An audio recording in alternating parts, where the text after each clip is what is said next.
Buenos días a todos y todas y bienvenidos a esta segunda sesión del ciclo de conferencias sobre participación ciudadana en planes y programas públicos del proyecto AdLab que estamos realizando en la Dirección General de Gobernanza Pública en colaboración con la Universidad de Girona.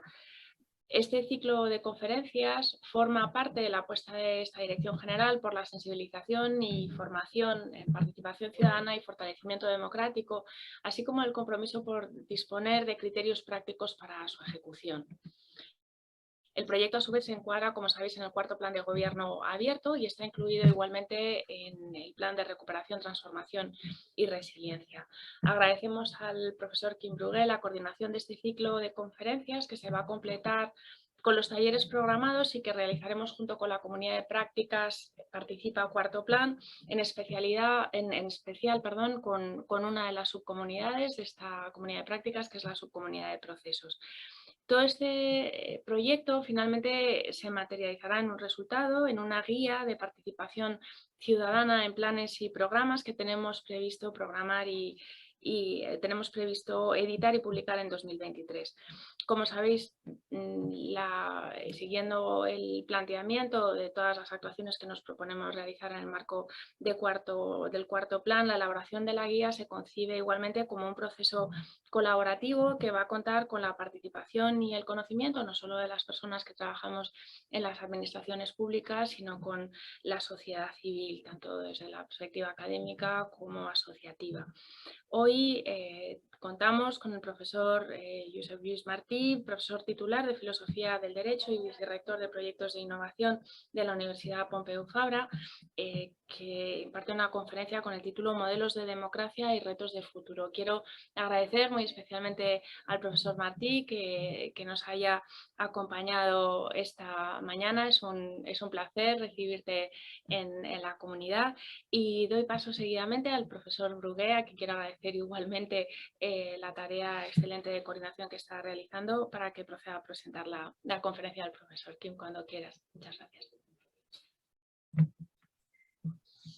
Muy bien, buenos días y muchas gracias. Agradecer a la Dirección General de Gobernanza Pública y a HasLab la organización y la oportunidad de participar en este proyecto de reflexión y construcción de una guía para fomentar y articular la participación en planes y programas públicos, que además viene acompañado tanto de un trabajo con la comunidad de prácticas como con este ciclo de conferencias, ¿no? Este ciclo lo empezamos en junio, lo abrimos con una primera intervención por mi parte y ya tenemos programado, esto lo encontraréis en la página web, pues tenemos programadas, si no recuerdo mal, 7 u 8 conferencias que haremos durante este curso y que de alguna forma las hemos planteado relacionadas con la idea de entender mejor qué es este fenómeno, esta iniciativa de profundización democrática a través de nuevos mecanismos de participación ciudadana, pero también de poder discutir sobre aspectos concretos, sobre mecanismos y poder ir aterrizando, ¿no? Las conferencias tienen diferentes objetivos. La inicial y la que hoy nos ofrecerá Josep Lluís Martí probablemente tienen una vocación más contextual, ¿no? Hoy hablaremos de modelos de futuro, de modelos de democracia y de retos de futuro, y luego iremos entrando en conferencias sobre mecanismos de participación directa y deliberación, la lucha contra la desafección política, las prácticas de la democracia deliberativa, confianza y participación ciudadana. Por lo tanto, iremos desgranando algunos temas. La dinámica de hoy y la de las siguientes conferencias será siempre intentar dar unos aproximadamente 40 minutos para una presentación al ponente invitado. Luego haremos un descanso de 15-20 minutos y dedicaremos pues 40 minutos más, 35, depende un poco de cómo vayamos, a preguntas, comentarios, ¿no? Y por lo tanto entrar en una cierta discusión. Somos un grupo de ahora algo más de 20 personas, ¿no? La mayoría pues estamos interesados y tenemos involucrados además en temas como los que vamos a discutir, y creo que es bueno dejar este espacio para la interacción. Para facilitarlo, lo que hemos hecho es plantear una especie de pregunta. Es una pregunta general vinculada a la temática de esta primera conferencia. Hay una pregunta que nos dice o que os lanzamos para que vayáis pensando mientras escucháis a Josep Lluís sobre cuál serían para vosotros y vosotras las prioridades, las 2 o 3 prioridades para transformar la democracia y adecuarla a los retos del nuevo milenio, ¿no? Hablábamos antes con José Luis Martí, es una pregunta abierta, os pedimos prioridades de futuro, pero que sería bueno que en el debate pudiéramos convertir en propuestas de futuro, en proyectos de transformación de nuestra forma de operar la democracia, en innovaciones democráticas que luego podemos ir discutiendo y desgranando en la última parte. Para poder incluso dinamizar la segunda parte, os pediremos que vayáis escribiendo vuestros comentarios y vuestras preguntas durante esta primera parte, si nosotros las podemos también utilizar para dinamizar la segunda, y en este caso no lo haremos a través del chat, sino a través de el botón, ¿no?, que indica preguntas y respuestas, ¿no? En mi pantalla aparece como Q&A, ¿no? Por lo tanto, questions and answers, ¿no? Donde si os ponéis encima directamente, no podéis escribir vuestros comentarios o vuestra respuesta a esta pregunta genérica que os hemos lanzado. Por tanto, en la segunda parte pues intentaremos dar voz a los diferentes comentarios y poder hacer una cierta conversación. Bueno, dicho esto, simplemente presentar muy rápidamente, ya se ha mencionado, Josep Lluís Martí es licenciado en Derecho y doctor en Ciencias Políticas, profesor de Filosofía del Derecho en la Universidad Pompeu Fabra, donde además ejerce igual como comisionado por el bienestar planetario, un cargo que es muy, muy sugerente.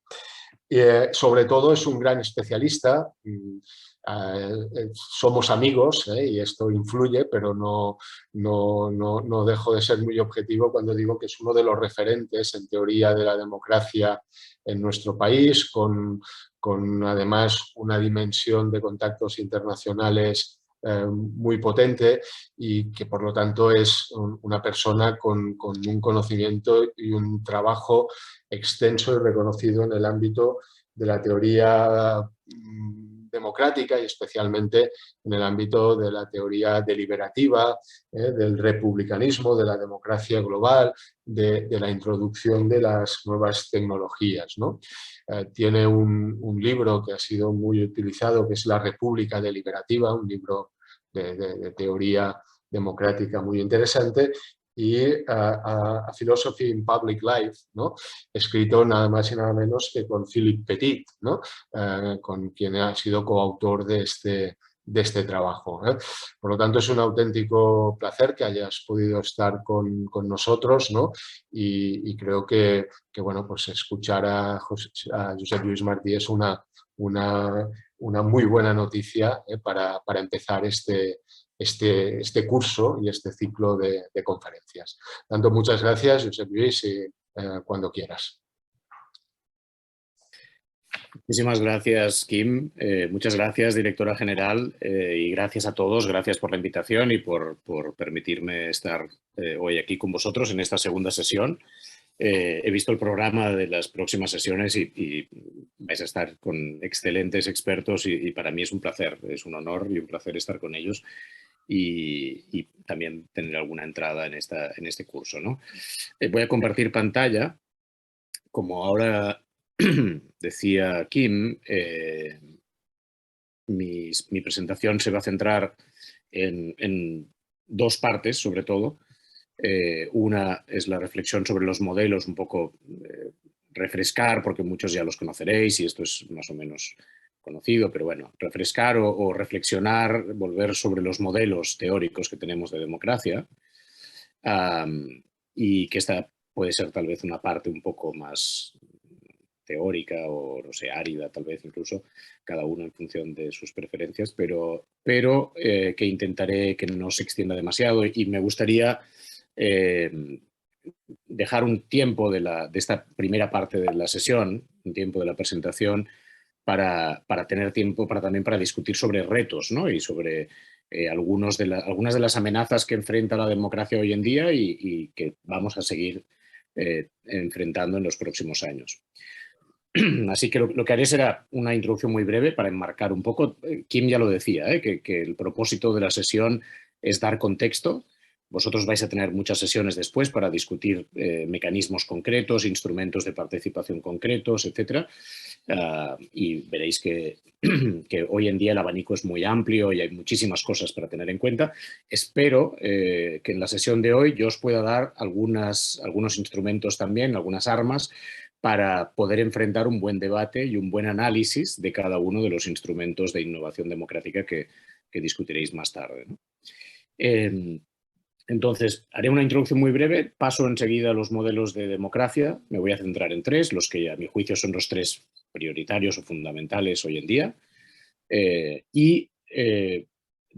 preservaré unos minutos al final para discutir retos de presente y futuro, grandes retos, y aquí quiero hacer una aclaración en la línea de lo que decía Kim, en la pregunta que os planteamos y que os pedimos que respondáis. No se trata tanto de identificar estos grandes retos de los que yo ya hablaré, ¿no? Que son como así grandes preocupaciones que tenemos de cara al futuro, como la globalización, la revolución digital, etcétera, sino que nos gustaría que apostarais y que intentarais compartir con nosotros cuál es vuestra visión de dónde deberían estar puestas las prioridades prácticas concretas, ¿no? ¿Qué tipo de reformas o de transformaciones vosotros pensáis que la democracia debería tener en los próximos años? Y eso nos permitirá, efectivamente, como decía Kim, pues tener una segunda parte de un debate más enfocado, que espero que tenga en cuenta el contexto más general que yo habré dibujado, pero que esperamos que también sea ya más concreto, ¿no? Estáis viendo el índice, ¿verdad? Los contenidos. Sí. Muy bien. Pues entonces pasamos rápidamente a la introducción.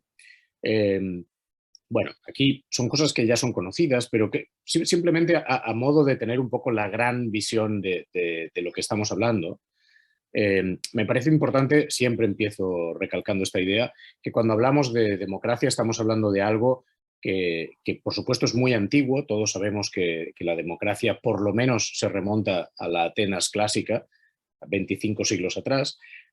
Hay algunos historiadores que ahora nos dicen que tal vez, una de las hipótesis que está tomando fuerza es que tal vez ya existía antes, que tal vez la habían traído los persas a Atenas. Bueno, por lo menos tiene 25 siglos de vida y tal vez podría tener hasta 35, 30 o 35.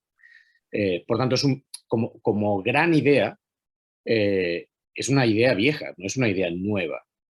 Por supuesto que cuando hablamos de democracia en Atenas no tiene, en muchos aspectos, no tiene nada que ver con lo que hoy en día llamamos democracia, ¿no? Y para empezar, en Atenas, pues como sabéis, gran parte de la población no podía participar ni votar, para empezar las mujeres, ¿no? Pero por supuesto los esclavos y otros sectores sociales.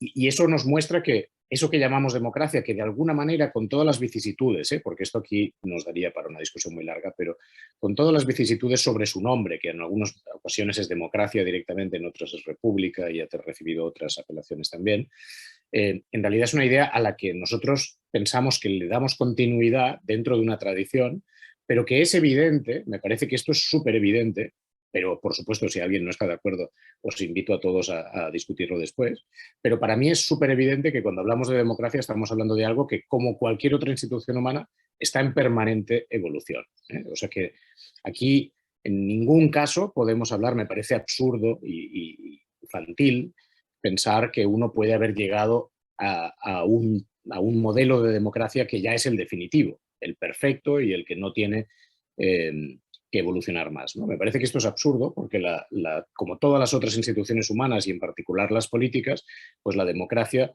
es un sistema de diseño institucional y de gobierno que se tiene que adaptar a los retos y tiene que dar respuesta a los retos que cada época plantea y a los principios y valores que en esa época se consideran fundamentales y son más o menos compartidos, ¿no? Entonces, esta primera reflexión, que me parece muy obvia, pero que creo que hay que hacer, es que la democracia está en constante evolución y en constante discusión. La democracia, de hecho, luego ahora haré referencia enseguida, muchos hablan hoy en día de una crisis de la democracia, pero se habla de crisis de la democracia desde que existe la democracia, ¿no? O sea, siempre está en discusión.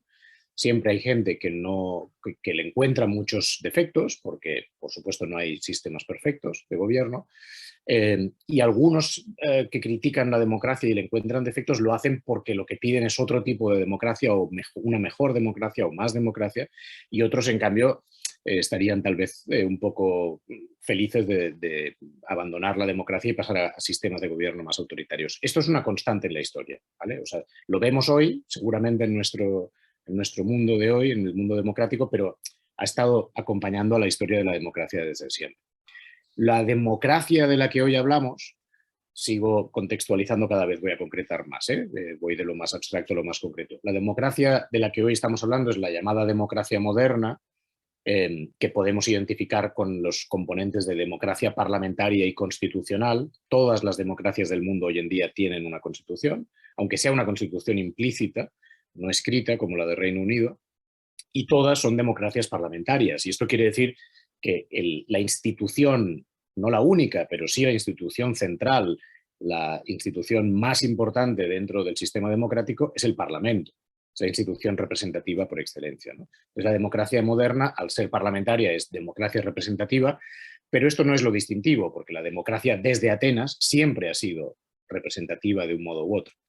Lo distintivo es que esta representación en la democracia moderna se canaliza a través del Parlamento. Y esto, históricamente, esto nace en el siglo XVII en Reino Unido, pero sobre todo se consolida y cristaliza en Estados Unidos y en Francia con las revoluciones francesa y americana. Lo que pasa es que la francesa todos sabemos cómo acabó, así que esa historia ahí queda truncada. Y el modelo de democracia que hoy en día vamos extendiendo por el mundo es el americano. Es el que triunfó en la Revolución Norteamericana. Que además, conforme pasan las décadas y los años y entramos ya en el siglo, fines del XIX, principios del XX, se convierte en una democracia de partidos, no solo parlamentaria, sino de partidos. Que esto a veces uno piensa que es lo mismo y no es lo mismo, porque nació la democracia parlamentaria con partidos mucho más débiles de los que tenemos hoy.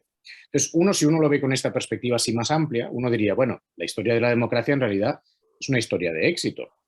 Hoy en día, prácticamente nadie, bueno, yo no conozco a nadie que abiertamente justifique la legitimidad de los sistemas autoritarios de gobierno o de las dictaduras, ¿no? Puede haber gente que simpatice con las dictaduras, pero en la discusión académica y en la discusión intelectual no conozco a nadie que seriamente defienda a los gobiernos autoritarios o dictatoriales, ¿no? O sea, la democracia es vista como la única forma legítima de gobierno y esto ha ido imponiéndose y extendiendo, lo cual no quiere decir, por supuesto, que todos los países sean democráticos, pero uno puede verlo en perspectiva histórica y ver que la democracia ha ido extendiéndose en el mundo.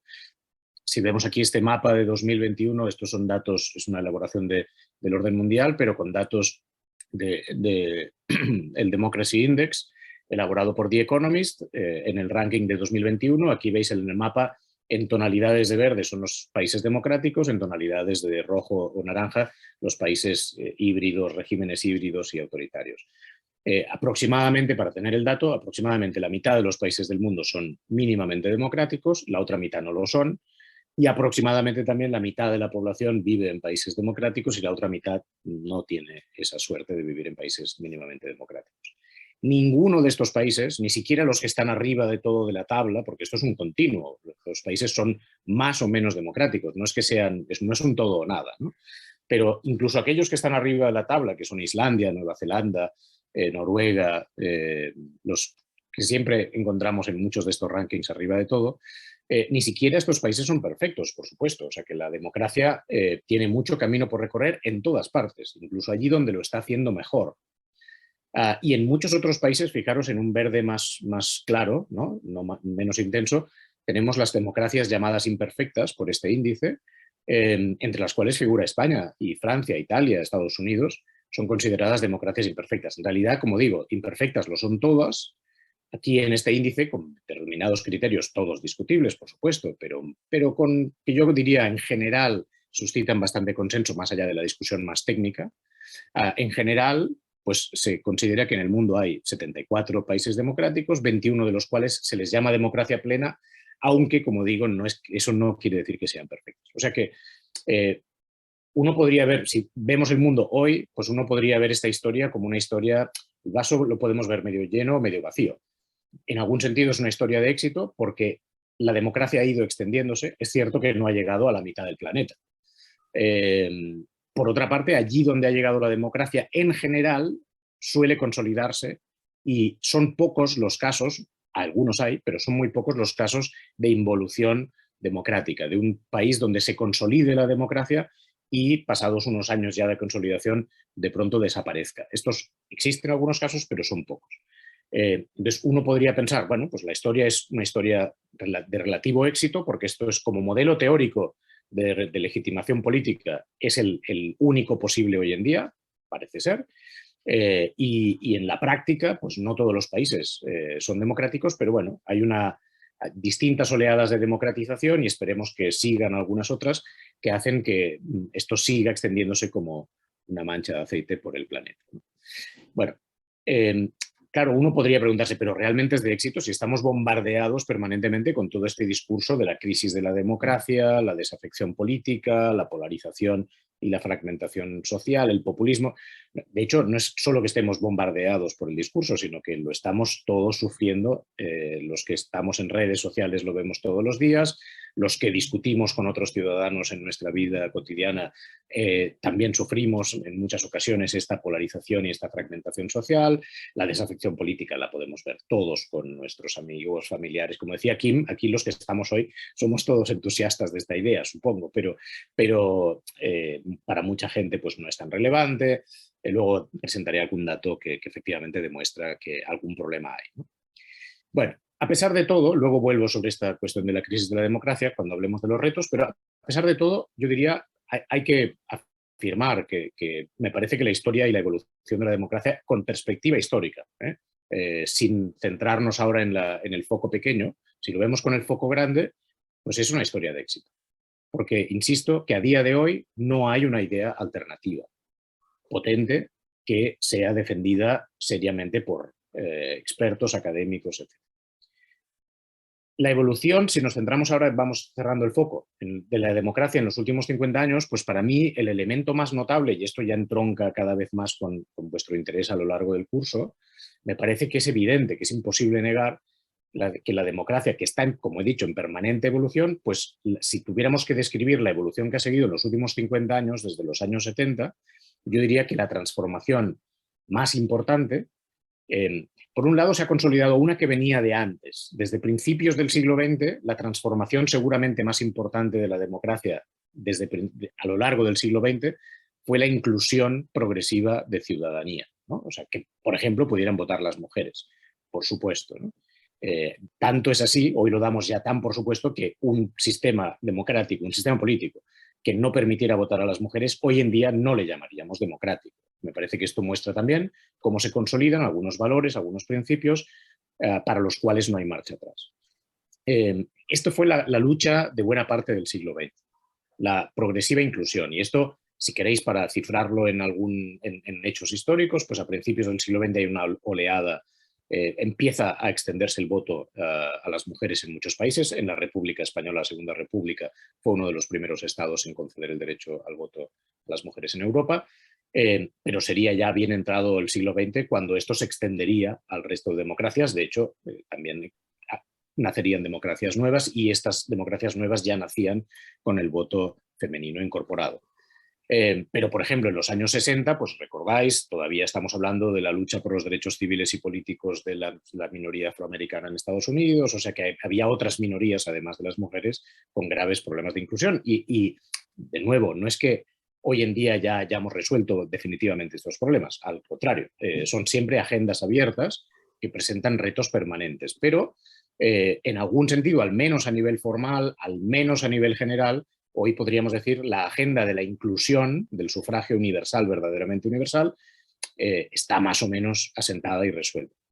En cambio, si me centro en los últimos 50 años, yo lo que diría, lo que destacaría de la lucha o de la evolución de la democracia de los últimos 50 años ha sido una reivindicación cada vez mayor de abrir la democracia a la participación ciudadana. Y esto para mí nace con los movimientos sociales de fines de los 60 y de buena parte de la década de los 70, nace también con las aportaciones teóricas que hacen inmediatamente después los grandes pensadores de la democracia participativa en los años fines de los 70, principios de los 80, y luego nace de los experimentos y de la innovación democrática que se pone en práctica desde los años 90 y hasta la fecha en muchos países, una multiplicidad de experimentos y de mecanismos de participación que todos conocéis y los cuales vais a discutir en los próximos días, que van desde los presupuestos participativos a los mini públicos, las asambleas ciudadanas, los jurados populares, etc., ¿no? O sea, todo este abanico de sistemas de participación para mí es consecuencia de un trabajo previo teórico de articulación de ideas de democracia participativa que a su vez sigue a una manifestación y a una participación espontánea de la gente en las calles demandando un tipo de democracia distinta. Y para terminar con esta contextualización, y ahora sí entro en los modelos, me parece que es importante, a mí me resulta muy importante discutir algunas falsas dicotomías, porque en el debate actual, cuando pensamos en teoría de la democracia, en qué tipos de democracias, cuál sería el tipo de democracia que deberíamos promover y cuál es el valor exacto que encontramos detrás del sistema democrático, por qué decimos que es el sistema más legítimo de gobierno, etc. Cuando entramos en este tipo de discusiones, me parece que muchas veces el debate se supersimplifica, se sobresimplifica. Esto pasa en todos los ámbitos de conocimiento, o sea que tampoco pensemos que es exclusivo del nuestro, ¿no? de la ciencia política o de la teoría democrática. Pero me parece que no podemos aceptar la sobresimplificación de estas discusiones porque creo que entonces perdemos parte de la riqueza de la complejidad y sobre todo no estamos entendiendo exactamente cuáles son los problemas que debemos enfrentar.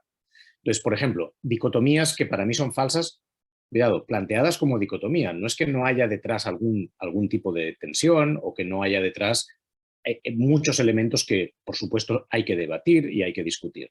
Detrás de cada una de estas falsas dicotomías hay discusiones teóricas muy sofisticadas y muy importantes, que, vamos, a mí me encantan y yo dedico mi vida entera a discutirlas y me lo paso muy bien. Pero lo que no podemos hacer es presentarlas como una dicotomía, como si tuviéramos que elegir entre una cosa y otra, como si fuera un dilema, ¿no? O A o B. Esto no es así y me parece que empobrece el debate democrático.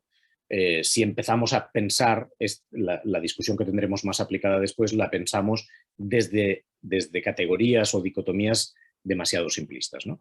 La primera de ellas, que ha tomado muchas formas en distintos países, ¿no? También nosotros hemos tenido una manifestación de esto reciente en España, pero la primera de ellas, que es general, que se da como discusión en todas partes, es la dicotomía entre democracia y Estado de Derecho, ¿no?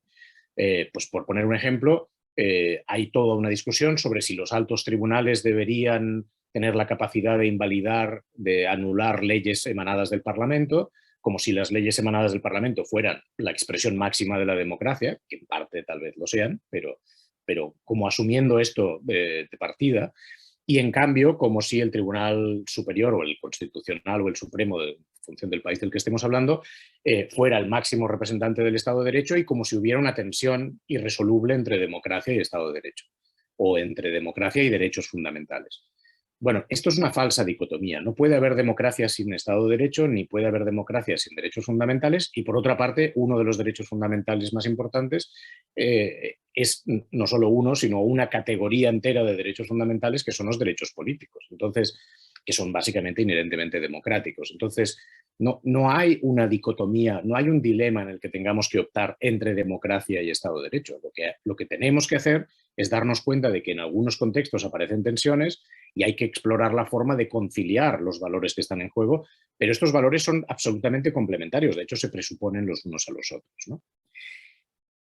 Me parece que esto para muchos puede ser conocido y para otros tal vez no tanto.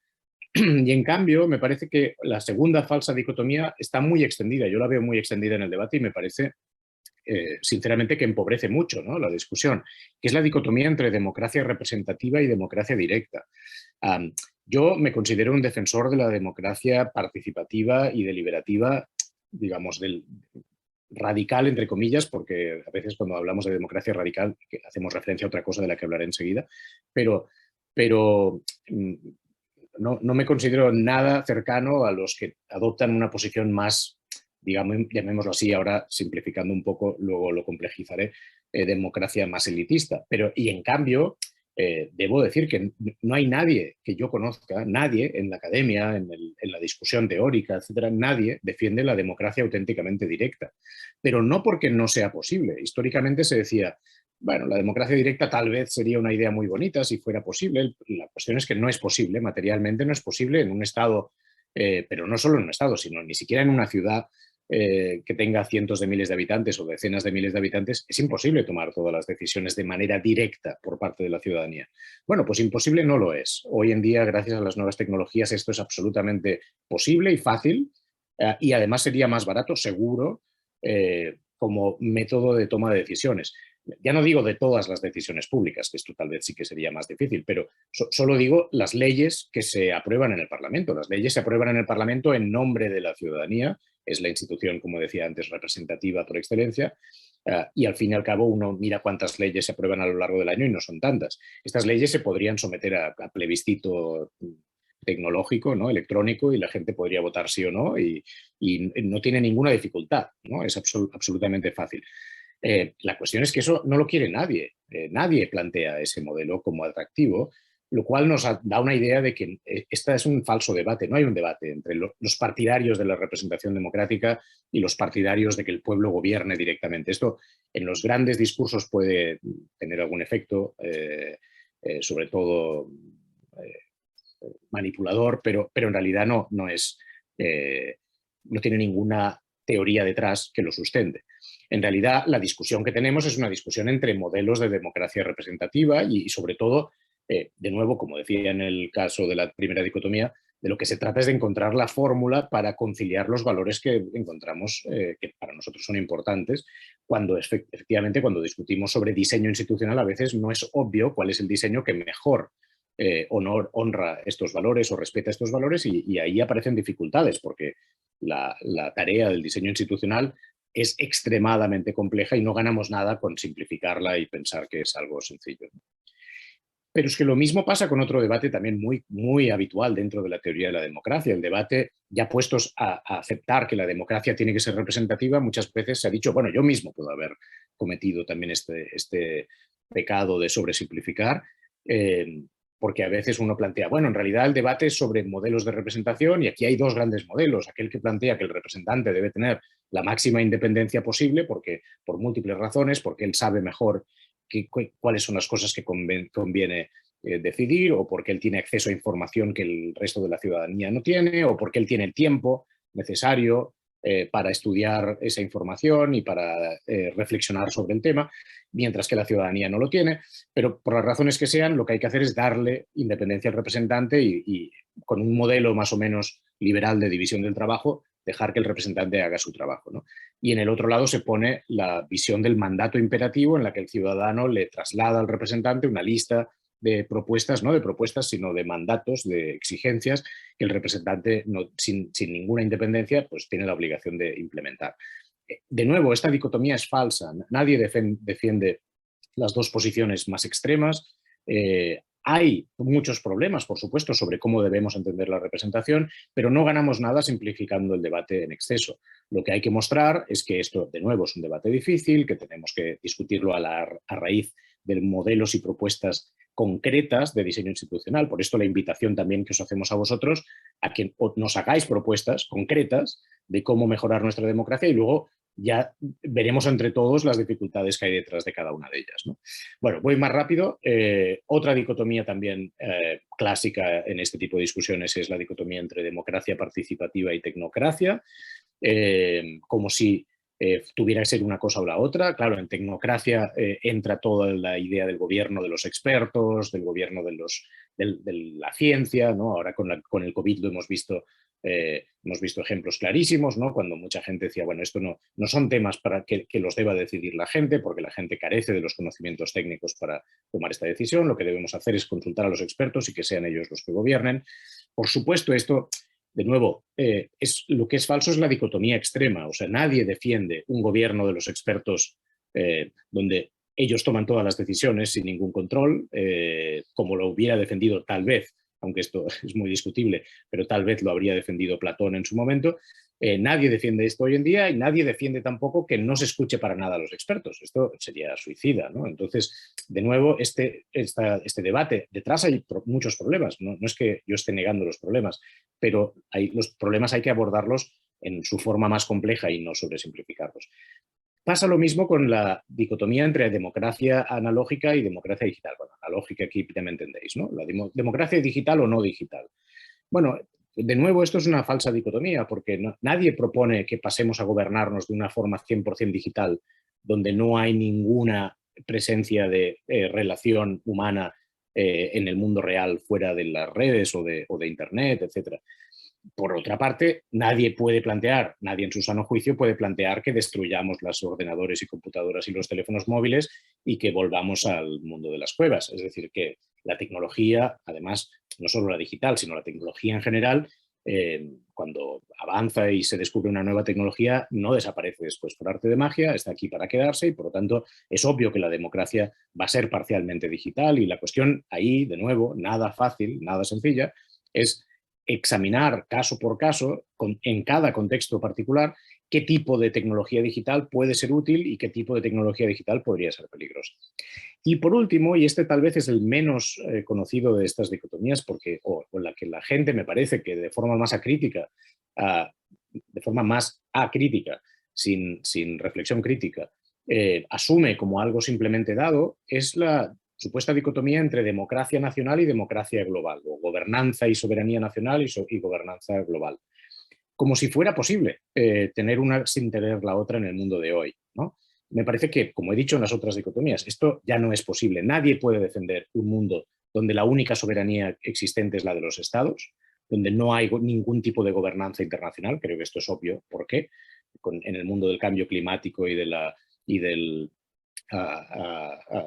pandemia y de tantos otros ejemplos sobre los que volveré después, me parece que no podemos no tener gobernanza global, pero por otra parte nadie quiere prescindir, por supuesto, ningún demócrata al menos quiere prescindir de la democracia a nivel nacional. Entonces, este no es un debate dicotómico, ¿no? Sería tan absurdo como plantear como si fuera dicotómico el debate entre democracia estatal, digámoslo así, o nacional, versus democracia local a nivel municipal, ¿no? Es que no son incompatibles. Claro que hay alguna tensión, por supuesto, pero no son incompatibles. Lo que hay que buscar es la forma de coordinarlos. Bueno, vamos entonces ahora sí a los modelos de democracia. Como he dicho, hay tres. Voy a intentar que esta parte sea lo menos abstracta y árida posible y seguro que diré cosas que todos conocéis, pero es para tener el dibujo. Sobre todo lo importante es tener el gran dibujo, ¿no? El primer modelo, me concentro en los que todavía hoy son modelos influyentes en el debate académico y teórico e intelectual. El primer gran modelo, que de algún modo fue el modelo hegemónico, en algunos contextos al menos, el modelo hegemónico en la segunda mitad del siglo XX, sobre todo en las facultades de ciencia política y sobre todo en aquellas de inspiración más anglosajona, es el modelo llamado económico de la democracia. El padre de este modelo se le suele atribuir el mérito a Joseph Schumpeter, que escribió este libro gigante, aquí tenéis la portada del primer volumen solamente, Capitalismo, Socialismo y Democracia, pero por supuesto ni él inventó el modelo, porque en realidad encontramos las ideas y los principios básicos de este modelo estaban dibujados en Jeremy Bentham, por ejemplo, Por tanto, ni Schumpeter inventó el modelo, ni él ha sido el único defensor del modelo. Hay una larga lista de autores que han desarrollado estudios alrededor de esto y que de alguna manera representa una aportación de los economistas cuando han reflexionado sobre teoría democrática. De algún modo a este modelo, aquí tenéis la lista de nombres que no la voy a repetir, esto solamente tal vez alguno de vosotros os suene alguno de esos nombres o los conozcáis y entonces os puede dar alguna pista o podréis hacer alguna asociación con lo que estoy diciendo. Pero este es el modelo de democracia como mercado que suele acercarse al sistema democrático como si fuera un mercado. Esto es un mercado, lo que tenemos es, como en todo mercado, una oferta y una demanda. La oferta, normalmente en la democracia de partidos, la oferta la determinan los partidos que concurren a las elecciones, presentan su oferta en forma de programa electoral, vamos a decirlo así, y la demanda, que es la ciudadanía, pues vota, compra, entre comillas, aquel producto que le parece más interesante, más atractivo, etc. Y entonces, como pasa con cualquier mercado bajo el modelo liberal clásico, pues se produce una especie de equilibrio mágico a través de la mano invisible que hace que se encuentre el equilibrio, el mejor cruce óptimo entre oferta y demanda. Esto es básicamente la idea central que hay detrás. Por supuesto, esto es muy sofisticado, la teoría económica de la democracia ha evolucionado muchísimo, la teoría de la elección social que hay detrás de ella también, y por supuesto hay digamos, muchas más cosas para discutir aquí. Pero lo más importante, por centrarme en 3 o 4 rasgos, lo más importante de esta visión, de este primer enfoque de la democracia, es que centra la democracia en lo que sería la competencia entre los partidos, o en palabras del propio Schumpeter, la competencia de las élites. Es decir, que Schumpeter no se esconde. Esta idea de democracia, que él trata de describir a mediados del siglo XX, lo que presenta muy claramente es que hay una división total entre las élites, que son los partidos, los que gobiernan, y la ciudadanía. Y la ciudadanía, que es la demanda en este mercado, ejerce su soberanía, como nos pasa en cualquier otro mercado, cuando compramos. Este es el único momento en que tenemos soberanía. Una vez hemos comprado, el resto de operaciones y de decisiones importantes las toman aquellos que están del lado de la oferta, que en este caso son las élites. Por eso también se le puede claramente llamar a esta teoría elitista. Presenta un modelo procedimental muy minimalista. O sea, la idea de democracia que defiende este modelo es muy básico, ¿no? Donde el foco se pone en la democracia electoral. Todo lo que está fuera de la democracia electoral pues es redundante o accesorio o marginal o incluso contradictorio. A lo mejor es ruido solamente para el sistema, porque lo central es las elecciones y ese momento único de soberanía del votante, que es cuando el votante elige un programa político. Y una vez hace eso, una vez hemos votado, hemos depositado nuestro voto en las urnas, a partir de ahí el representante tiene independencia máxima dentro de que, ya he dicho antes, que este debate no hay que plantearlo como independencia sí o no, sino como un continuo, pero bueno, dentro de este continuo defenderían los partidarios de este modelo una visión de la representación lo más alejada posible de la idea del mandato por parte de la ciudadanía, porque, como ya he dicho, el ciudadano solo tiene que limitarse a depositar su voto en este acto de soberanía, que es comprar un determinado programa político. Y a partir de ahí tiene que funcionar la regla de la división del trabajo, como nos recordaba Edmund Burke a finales del siglo XVIII, principios del XIX, y tiene que dejar que sea el representante el que a su mejor criterio tome decisiones en favor de la ciudadanía. Este modelo de democracia reduce todo al procedimiento del voto y a la regla de mayoría. Y esto, fijaros, yo hablo de Schumpeter, de Burke y tal, son nombres que son o muy alejados en la historia o desconocidos para la mayoría, pero en cambio la idea de que la democracia es esencialmente votar y que decida la mayoría, esta idea la que escuchamos todos los días, ¿no? Esto es una idea absolutamente presente en nuestra vida democrática. La democracia es votar y, por tanto, lo que tenemos que hacer es votar y, por supuesto, una vez votamos, la regla más defendible, más justificable es la regla de la mayoría, porque cualquier otra le está dando mayor poder a una minoría y esto parece más difícil de justificar. Entonces votamos y aplicamos regla de mayoría y con esto decidimos. Y asociado a esta idea muy permeada en nuestra vida democrática también está esta otra idea de que el énfasis tiene que estar puesto en la cantidad. Esto lo tenemos todos interiorizado porque todos hemos crecido en un sistema democrático o hemos vivido en un sistema democrático donde elección tras elección se nos ha dicho que lo más importante es ver cuál es el porcentaje de voto, qué participación ha habido. Si la abstención era muy grande, mal, entonces tenemos un problema de legitimación. Si la participación es muy alta, en cambio, fantástico, ¿no? Ya está, entonces ha hablado la democracia, ha hablado el pueblo, ha votado el pueblo, ya así se ha ejercido, se ha materializado ese momento culminante del proceso democrático y a partir de aquí que funcione el sistema con los partidos, los representantes, etcétera, y un mínimo sistema, eso sí, de alternancia. Claro, para Schumpeter esto era fundamental.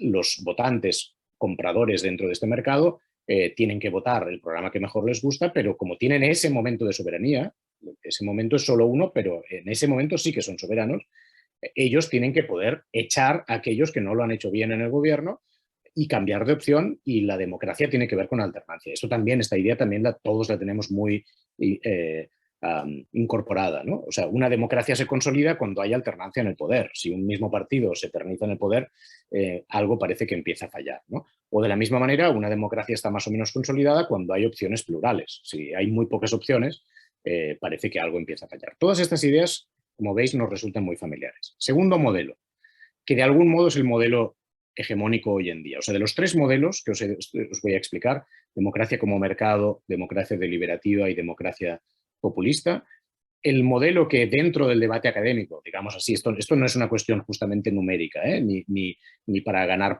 al peso, digamos, ¿no? Lo importante aquí no es el peso, pero para que os hagáis una idea del debate teórico, el modelo que el 80% de los teóricos de la democracia defienden es este modelo deliberativo. El modelo de la democracia como mercado pasó su gran momento en la segunda mitad del siglo XX y todavía hoy mucha gente defiende algunos elementos del modelo, y el modelo de democracia populista está ahora viviendo su auge, pero aún y así no deja de ser un modelo, al menos en la discusión teórica, bastante marginal o minoritario, digamos minoritario. En cambio, el modelo más mayoritario, hegemónico en el debate, es el modelo deliberativo, lo cual, por supuesto, no quiere decir que sea el correcto, si es que hay algo así como el modelo correcto. De los millones de nombres que os podría dar, pongo dos, uno más histórico y uno actual. John Dewey, politólogo y experto en educación y en el debate público y en comunicación en Estados Unidos a principios del siglo XX, un gran precursor de la idea de democracia deliberativa, o Habermas ya en la segunda mitad del siglo XX, todavía seguramente el filósofo político más importante que está vivo en estos momentos, ya es muy mayor, pero sigue todavía, hasta donde yo sé, goza de buena salud, y uno de los grandes teóricos de la esfera pública y del debate público y de la deliberación. Y por poner dos mujeres también muy importantes, Hannah Arendt también como figura histórica dentro de la visión más republicana, a la que ahora me referiré, también a principios y mediados del siglo XX, y Jane Mansbridge, por poner un ejemplo actual, de alguien que además va a estar en Barcelona dentro de 2 semanas, va a estar en España y más concreto en Barcelona dentro de 2 semanas, presentando un libro de artículos suyos en español. Bueno, estos son 4 nombres entre muchísimos otros que podríamos dar. Aquí tenéis una lista larga con algunos nombres. También está Philip Pettit, del que antes ha hecho referencia a Kim, o por mencionar a una destacadísima filósofa española, Cristina Lafont, por ejemplo, que da clases en Northwestern, pero que es valenciana y que es para mí de lo mejor que hay hoy en día en español haciendo teoría de la democracia. Bueno, este es el modelo, como digo, más mayoritario, con más apoyos, y por tanto la lista de autores que lo defienden pues, es enorme. Pero seguramente los 2 grandes filósofos políticos de los últimos 50 años en el debate en el mundo, Rawls y Habermas, John Rawls y Jürgen Habermas, los 2 son defensores de este modelo, así que es un modelo que, por tanto, aglutina muchísimas sensibilidades y visiones distintas, pero que en lo nuclear es muy popular, ¿no? Y que además, y aquí las etiquetas, a veces no todo el mundo usa las etiquetas en el mismo sentido, yo pediría que no nos perdiéramos en las etiquetas, pero además a este modelo deliberativo se le ha llamado también republicano, o hay puntos de conexión con la tradición republicana, que de hecho es una tradición muy antigua, ¿no? La tradición republicana pues, se remonta a Aristóteles en Atenas o a Cicerón en la Roma republicana, pero también es la representada por Maquiavelo, no el Maquiavelo del Príncipe, que es el más conocido tal vez, es la faceta más conocida de Maquiavelo, sino el Maquiavelo de los discursos, que es casi hasta contradictorio con el del Príncipe, ¿no? Bueno, y este modelo republicano deliberativo pues, defiende algunas ideas básicas, como por ejemplo, que la democracia solo existirá si cuenta con una ciudadanía activa, interesada, informada implicada en los asuntos públicos. La democracia, en la medida en que sea realmente el gobierno del pueblo, necesita al pueblo para funcionar. Y si el pueblo no tiene el tiempo o las ganas o el interés de participar, pues la democracia no funcionará bien. Esta idea de ciudadanía activa, muy presente en Arendt y en toda la tradición republicana, por supuesto requiere que la ciudadanía reciba la mejor educación posible.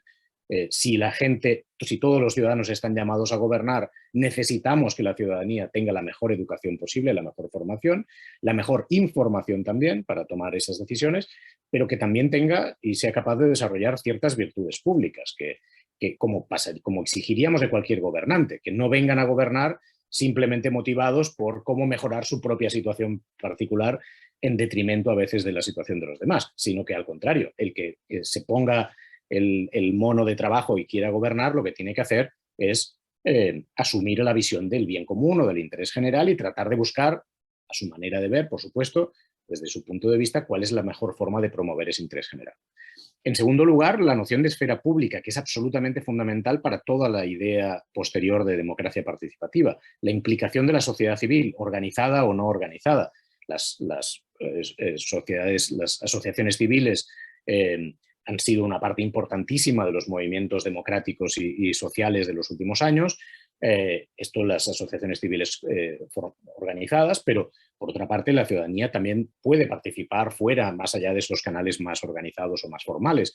Y toda la idea de esfera pública, con el debate público en los medios de comunicación, en la discusión política en el bar, en el café, o en la asociación de padres de la escuela o en la asociación de vecinos, toda esta esfera pública ha sido seguramente una de las grandes aportaciones de Habermas a la filosofía política, aunque en el núcleo ya estaba inspirado en Dewey y en otros autores anteriores, y ha sido también absolutamente nuclear para la noción participativa y deliberativa de democracia. Y en tercer lugar, y claro, este es el elemento fundamental, que el centro de la esencia de la democracia queda mejor capturada con la idea de deliberación que no con la idea de voto que hemos dicho antes en el primer modelo, pensando que la democracia se puede reducir simplemente a votar. Votamos y ya está, y da igual, todo lo demás da igual si la gente tiene la educación, la formación o la información necesarias, lo importante es que vote lo que quiera. En cambio, aquí no se niega, por supuesto, la importancia del voto, no es que la democracia deliberativa no quiera votar, luego lo diré, pero el voto es complementario a la deliberación. Lo esencial o lo prioritario, sobre todo si miramos hacia adelante, hacia el futuro, lo esencial es construir procesos deliberativos, de diálogo social de calidad, donde la gente se implique, es decir, con participación ciudadana. Veremos luego, sobre todo en el debate de propuestas concretas, veremos de qué tipo de participación es la que deberíamos promover. Y con algo muy importante para la tradición republicana, dando el control último al pueblo. Es decir, el debate aquí no es tanto si la ciudadanía puede decidir por sí misma directamente todas las decisiones, sino que si queremos que nuestro sistema sea llamado democrático, bueno, en última instancia la ciudadanía tiene que disponer de fórmulas y de mecanismos para controlar las decisiones que toman las instituciones que están representando a la ciudadanía. Pero es perfectamente admisible que haya instituciones representativas que tomen decisiones por nosotros. De hecho, es deseable que sea así. Eso sí, para que eso sea llamado democrático, nosotros tenemos que tener formas de control último basadas en esta deliberación y en esta participación. Este modelo de democracia, por supuesto, es mucho más ideal. El anterior era mucho más modesto y minimalista. Este es mucho más maximalista, es más ideal. Es un ideal regulativo. Plantea poner la deliberación pública en el centro, porque uno de los objetivos fundamentales, a diferencia del modelo de voto, uno de los objetivos fundamentales es la construcción de grandes consensos. Fijaros, si ponemos el énfasis en el voto y decimos lo que tenemos que hacer es votar y regla de mayoría, bueno, pues entonces vamos a ponerlo en los casos extremos, ¿no? En los ejemplos de referéndum o de plebiscito, pues la gente vota y el que consigue el 50% más uno de los votos ya está, es la opción ganadora, fin de la historia. Esta es una manera de acercarse al fenómeno democrático. En cambio, el modelo deliberativo, que no niega que en algún momento tengamos que votar, incluso tal vez a través de referéndums o plebiscitos, lo que dice es, muy bien, hagamos eso si es necesario, pero abordemos el referéndum una vez hemos discutido hasta la saciedad, por activa y por pasiva, de manera sin prisas, etcétera, y con tanta información como sea posible sobre las opciones disponibles, y hemos intentado convencernos los unos a los otros sobre cuáles eran las opciones mejores en el problema que intentamos resolver. y sobre todo hemos intentado construir grandes consensos. Todos los autores que están detrás de este modelo ponen en valor la idea de que una democracia que funciona de forma sólida tiene que asentarse sobre grandes consensos políticos. Básicamente, grandes consensos sobre valores constitucionales. Por ejemplo, sobre el propio principio democrático o sobre los derechos fundamentales, pero también grandes consensos, por ejemplo, sobre principios políticos de rango más legal, no solamente constitucional. Por ejemplo, por poner ejemplos de España, ¿no? Durante muchos años España operó con un consenso muy mayoritario sobre cuestiones tanto educativas como, sobre todo, por ejemplo, el mejor ejemplo tal vez sea el de las pensiones, ¿no? Las principales opciones políticas habían alcanzado un gran consenso sobre cómo articular un sistema de pensiones. Pero también en general, yo diría, con un gran consenso sobre el sistema de estado de bienestar que debíamos intentar desarrollar, sobre todo después de la transición a la democracia. Bueno, José Luis, sí. solo una cosa. Teóricamente nos quedan unos 5 minutos. Lo digo porque aún falta el tercer punto y bueno, sí. ya daremos un poco de margen, pero... No, pues presentaré los 3 modelos y terminaré ahí. Después, en todo caso, en la segunda parte, si hay tiempo, os hablo de lo que quería hablar después, en el tercer punto. Que de hecho me viene bien después para discutir las propuestas concretas, que creo que es mejor tener tiempo para discutir entre todos. Así que termino simplemente los modelos. Gracias, Kim. Entonces, como digo, el modelo deliberativo pone el énfasis en la construcción de grandes consensos. Tal vez hay que votar, ya digo en el segundo punto, hay que combinar la deliberación con la negociación y con el voto, sin duda. Todos estos son procedimientos de toma de decisiones democráticos, deliberación, negociación y voto. Hay que combinarlos, pero el énfasis tiene que estar más bien puesto en la calidad, más que en la cantidad. No es tan importante, por ejemplo, cuánta gente participe en unas elecciones o en un proceso participativo o en un referéndum. Lo importante es que la gente que participe haya tenido la información relevante, haya tenido tiempo para examinar esa información, haya tenido tiempo para discutir con los que piensan distinto, para ver si hay alguna razón que les pueda resultar convincente, etcétera, etcétera. O sea que el énfasis está más bien puesto en los procesos de calidad y no tanto en la cantidad de la participación. Y esto, por supuesto, plantea muchos retos y dificultades, porque no es fácil, no es sencillo definir y menos aún medir de manera precisa qué entendemos por calidad en la participación. Pero en todo caso, el énfasis tendría que estar puesto aquí. Si queremos mejorar la democracia, la propuesta de este modelo es pensar las mejoras desde este punto de vista.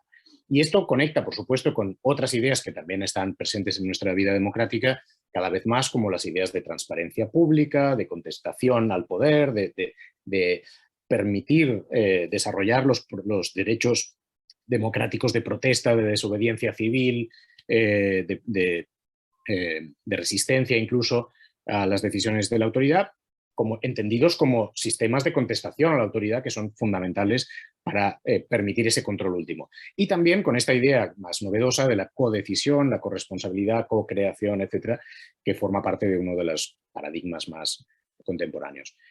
Este modelo deliberativo, muchas veces, esta es la manera de Habermas de verlo, se puede pensar como un modelo en 2 niveles, como él le llama el two-track model, o al menos en inglés se le traduce así. Es decir, tenemos por un lado la deliberación y la toma de decisiones institucional. Las instituciones funcionan permanentemente tomando decisiones en el sistema democrático de la mejor manera posible, con mayor o menor implicación de la ciudadanía. Por otro lado, tenemos la deliberación pública no institucional, el debate público informal que se produce, a veces un poco más formal, que se produce en esta esfera pública no institucional, en los medios de comunicación, por ejemplo, en las redes, por ejemplo.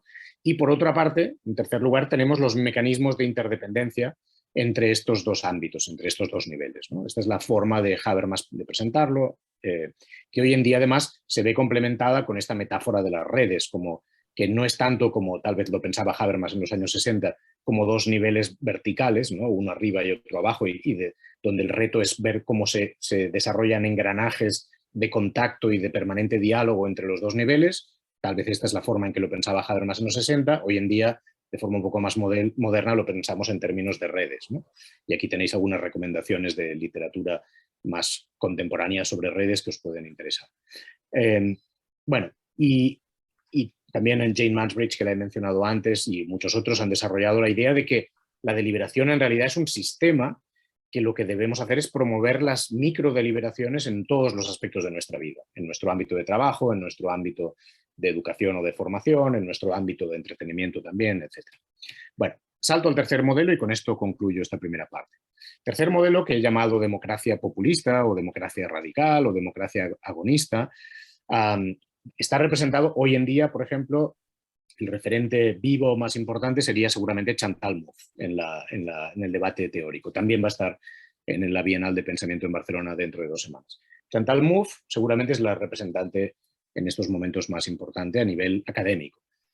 Pero la influencia histórica obvia y explícita de todos estos autores es Carl Schmitt, que, como sabéis, era un pensador alemán, jurista alemán, próximo a los nazis, y con esto no hago ninguna reducción del modelo al nazismo, ni mucho menos, pero por supuesto que las conexiones entre Schmitt y los nazis eran obvias, por tanto no se pueden silenciar.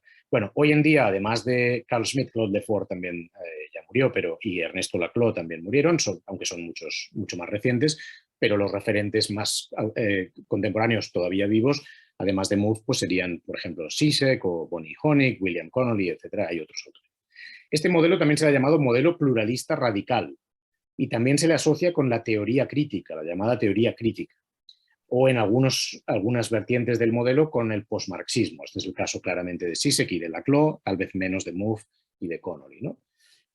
Bueno, la idea fundamental del modelo es que la democracia y la política en general consiste en un conflicto irreductible. Esto es muy habitual en las facultades de Ciencia Política. Ciencia Política 1 empieza siempre con reflexiones de este estilo, ¿no? La política es inherentemente conflictiva, porque solo si hay conflicto necesitamos la política. Eso parece una obviedad. Pero lo que ellos plantean no es solamente esta idea más bien obvia, sino lo que dicen es que la política es un conflicto irreductible entre grupos de intereses, o bien entre perspectivas, o bien entre grupos identitarios que son irreconciliables. Entonces, la implicación de esto para ellos es que no hay nada que deliberar, no hay nada de lo que debamos deliberar.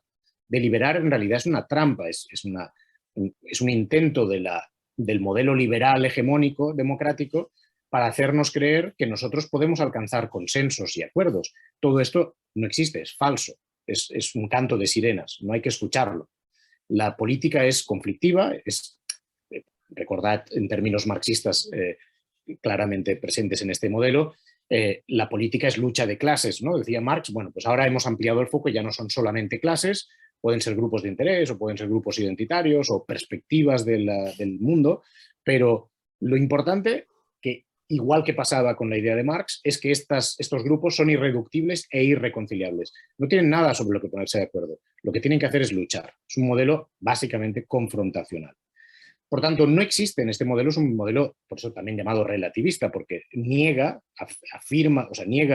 explícitamente la existencia de principios o valores políticos comunes. Por eso niega también cualquier valor en las técnicas de construcción de grandes consensos políticos. Un consenso político, un gran consenso político en nuestra sociedad, lo único que hace es enmascarar lo que en realidad subyace, que es la confrontación de intereses o de perspectivas. Entonces, cualquier gran consenso es visto automáticamente con suspicacia por estos autores, que por algo también se llaman autores de teoría crítica, ¿no? Porque se conciben a sí mismos como verbalizando o desenmascarando estos falsos consensos que ellos creen que siempre enmascaran una hegemonía de poderes. Entonces, para ellos, la sociedad, como cuestión de hecho, está fragmentada y polarizada. No es que uno de los problemas de la democracia sea la polarización, sino al contrario, lo que estamos viendo con la polarización en nuestras sociedades es que está aflorando ese conflicto que estaba latente. Eso, por tanto, es visto como algo positivo. Y detrás de esto, por supuesto, la idea dialéctica amigo-enemigo, que esto claramente es influencia de Schmitt, que es la división fundamental para la vida democrática entre los nuestros y los otros, los demás, ¿no? O estás conmigo o estás contra mí, o eres de mi grupo o eres de los otros grupos. Y si eres de los otros grupos, entonces inherentemente estamos confrontados, somos rivales y por lo tanto tenemos que luchar. Esto es una batalla por el poder y entonces estamos enfrentados. Ellos intentan hacer una distinción entre agonismo y antagonismo para decir que agonismo es aceptar esta idea de que hay confrontación inherente e irrenunciable. pero que eso no quiere decir automáticamente que los demás sean enemigos y que haya que luchar mucho menos de manera violenta. No es que ellos propongan la violencia, ni mucho menos. Pero yo no tengo tan claro que esta distinción funcione. En todo caso, lo que sí es claro es que la dialéctica amigo-enemigo es la fuerza fundamental que mueve la acción política. Y dentro de esto, por supuesto, autores como Laclau y Mouffe, que han escrito explícitamente defendiendo el populismo. O sea, no es que ellos, los enemigos o los oponentes a su obra, les llamen populistas, sino que ellos mismos dicen defender el populismo como la única forma sensata de entender la democracia. Pues ellos lo que dicen es que la democracia, en el fondo, hoy en día, lo que asistimos es a una lucha del pueblo contra la élite, ¿no? O del 99% contra el 1%, o de lo que intentaba representar Trump en Estados Unidos, el americano medio contra los intereses de Washington y del establishment, etc. Por tanto, ellos admiten perfectamente que de lo que se trata en una democracia es de conquistar la hegemonía, conquistar el poder, es de esto de lo que se trata, y cualquier otra cosa es un engaño. Y admiten, por tanto, abiertamente, no se esconden, que las herramientas para conseguir esto son prácticamente todas. Vale la desinformación, vale la manipulación, vale el bloqueo institucional, vale tomar las calles y protestar, pero no con ánimo de contestar las decisiones del gobierno y de controlarlas, etcétera, sino simplemente por el mero hecho de bloquear las instituciones si es que no están en nuestras manos, ¿no? Valen los mecanismos de lawfare, etcétera. Bueno, y con esto concluyo esta primera parte. Os he presentado estos tres modelos. Espero que no haya sido muy tedioso. Luego, ahora en el debate, cuando discutamos vuestras propuestas, en la segunda parte, si queréis, haré referencia un poco a los retos de presente y futuro que yo veo más importantes, pero me parece que lo importante de la sesión de hoy, que yo quería que quedara claro, que es esta, como me invitó Kim, es a contextualizar dónde estamos, cuáles son los debates importantes hoy en la teoría democrática y sobre todo esta idea de los tres modelos alternativos, pues espero que esto haya quedado lo más claro posible. Gracias.